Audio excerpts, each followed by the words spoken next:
4 seasons. I moved into the apartment during the first bloom of the year. My room is square-shaped and small, barely enough for a single-sized bed, a table, and a single-door wardrobe. I had already hurt my shins on the corners of the bed, and the clothes I owned didn't fit in the wardrobe. After unpacking, I stored my empty suitcase under my table, planning to use it as a hard ottoman while studying.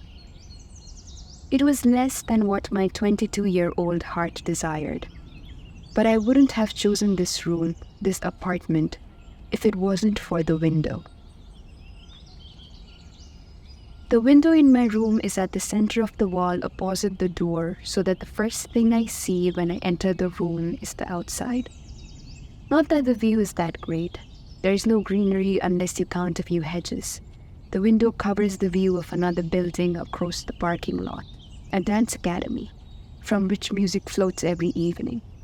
The train tracks run next to the apartment, so every time a train zooms past, the windows rattle. It isn't much, but it feels like it is everything. The first hopeful day of spring.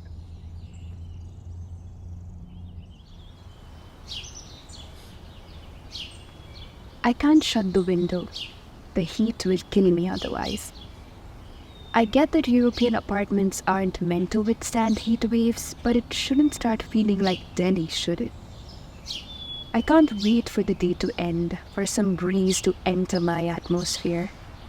But of late, whenever I turn myself to go to bed, the brightness outside taunts me, as if to say I have no life, that the day is younger than I am.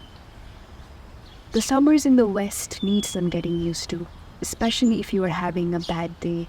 It didn't show any signs of ending. A salsa tune plays from the dance academy and my toes move inadvertently. A Deutsche Bahn rushes to its new destination, carrying people with meat and memories, and I feel wistful looking at the purple sky. I sigh. I miss home. If I could describe the feel of autumn, it would be this. A whirlpool that blows the green grass from the earth, the green leaves from the trees, and centrifuges it to turn crisp. I hate the sound it makes when someone walks over it. The wind stabs your cheek, your neck, your hands. You have no option but to run for cover. And I do. I stay inside my room, look outside the window. The hedges have gone bare, the parking lot is full of cars. People on bikes cover their faces up to their cheeks as they stop in front of the dance academy. They rush towards the warmth of the building. When they reappear at the window, they have abandoned their coats and scarves, ready for practice. And I think how easily they switch from one form to another, like a chameleon. Perhaps it is bred from familiarity, from routine. My first autumn feels foreign. I feel foreign. It feels like the weather is pushing me away rather than embracing me. When the closed window vibrates again, I say to myself, I'm never going out in the world again. I had never seen this much white in my life. It is so white outside that I must close my eyes to adjust to its glow. And it is so perfect, the freshly fallen snow on the earth.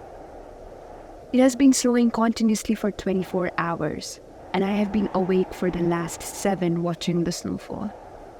I blink and I feel the flake blinking along with me. I take pictures of the view from the window, so picturesque, something to reminisce about in the future. When the snow pauses to rain, I see a hooded figure walking on the street, lonely but so full of courage. I think to myself, everybody is lonely in this world. That thought calms me. Any inhibition that plagued me before erupts out of my chest and it takes a form in my hands for me to mold and shape it into anything I want. Maybe an apple I can bite into or a book I can read. I grab my scarf, jacket, and gloves. I wear my boots. I walk down the stairs slowly. Even when I exit the apartment and taste the chill on the tip of my nose, I don't turn around. I step forward and place my muddy footprint on the white dirt.